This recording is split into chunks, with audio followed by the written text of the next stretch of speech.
I just picked up this new Harbor Freight engine stand. I always wanted a gear-driven engine stand, just never got around to buying one. But lo and behold, Harbor Freight came out with one. They sent me a coupon in the email. They got me.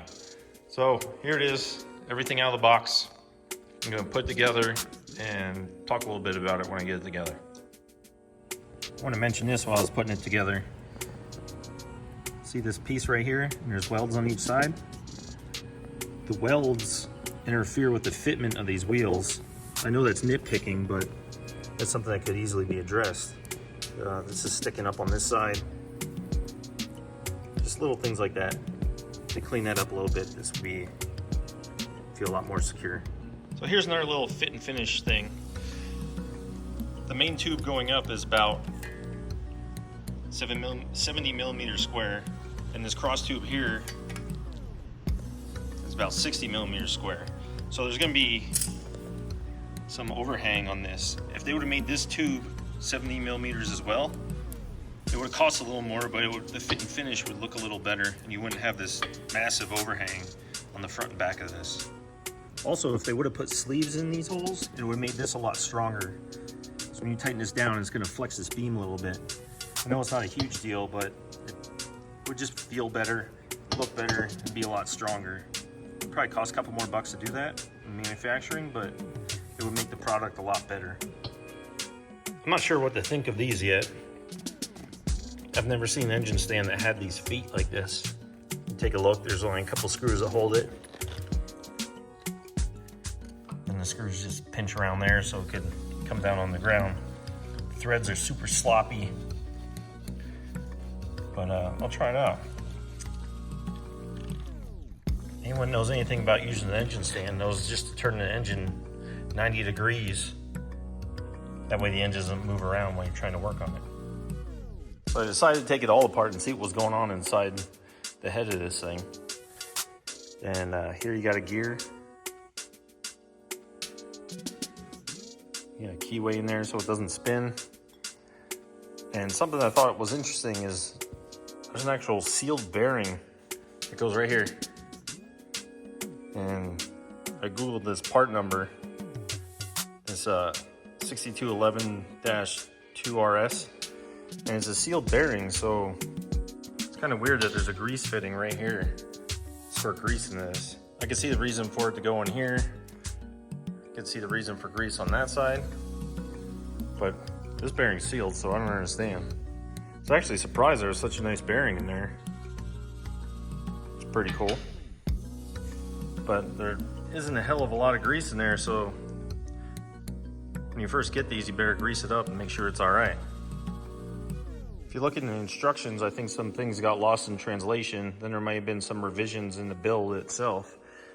So you look right here, it says that's a choke up there when it's just a grease fitting. And then if you go into the exploded diagram, you see number 30 and 31.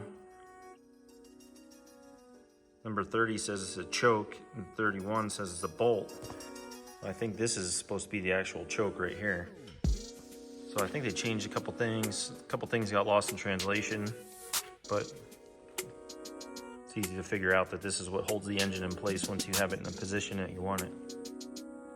So it has a collar nut right here in this, I don't know what kind of washer this is. He bent the tangs over so it doesn't loosen itself. But you can see when I took it apart, I put a line, I hit it with a chisel so you could see where it was supposed to go.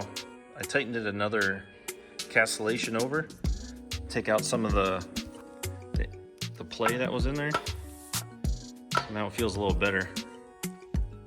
But I'm gonna fill this thing with grease before I put it back together. That way it'll feel a little smoother and a little tighter when I'm turning an engine over. All right, here on the arms that hold the actual engine, they went a different route than they normally do from Harbor Freight engine stands. Usually this is a solid block, and then there's a tube welded on. And then there's slots in here to move these around. Instead, they took a piece of flat steel and bent it and welded it to the tubes. So the engine stand comes with these M12 bolts, which is really tiny to fit in this gap right here. So I upgraded to some M14 bolts. And I drilled all these out one step bigger. They were for 12s, now I drilled them out to 14s. That was a little bit of a pain in the butt, but way stronger with this fender washer here. The fender washer, the M14 fit right through the fender washer, so I didn't even have to worry about that.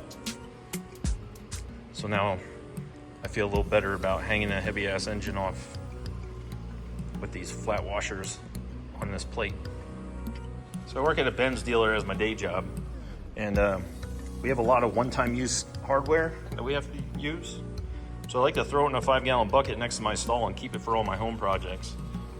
Like this. The 13s are for strut tops. Whenever we do a strut, we have to replace those nuts. And then these E12s right here are from AMG GT drive shaft recalls that I've been doing. I've done a bunch of those, so I just throw all these bolts in a bucket and then bring it home. It works awesome for this because the hardware that comes with this engine stand is pretty crappy. The quality's not very good, but now I got lock bolts everywhere. Don't have to worry about coming out.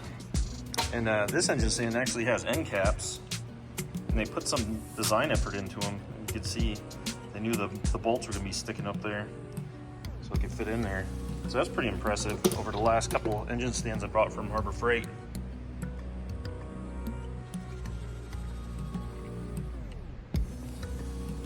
See, I got the more Benz hardware here. These bolts that I'm using up here. Got the lock washers on the back. If I ever have to use the inside bolts, I'll just have to cut these down. I measured it, it'll still fit. But yeah, overall, pretty good. I mean, look at the difference between the M12 and the M14 bolt. It's like you versus the guy she told you not to worry about. I really wish this was designed a little differently. Right now it's just a rubber sleeve on the metal crank. So when you turn it over, you're fighting the resistance of the rubber sleeve. If this was like a bucket handle where it's nice and loose and spins, it would make it a lot easier to turn the engine over when it's at the 90-degree mark, where it's at the hardest part to turn. But the way it is now, I sprayed some silicone spray in there. It makes it a little easier. But still, when you're going towards the top there, it's still a little hard. All right, so here we go. We have one of the most, if not the most, common engines ever. Small block Chevy. Iron block, iron heads, probably the heaviest this combination gets. Let's try it out. It's pretty smooth actually. It's not bad at all. Got to the halfway point, see what's going on.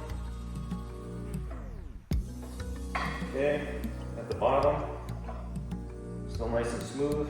Now this is where it would be the hardest, coming up on the other side. And it's not that bad actually. Sure, I filled out all the components with copious amounts of grease. She's doing pretty good.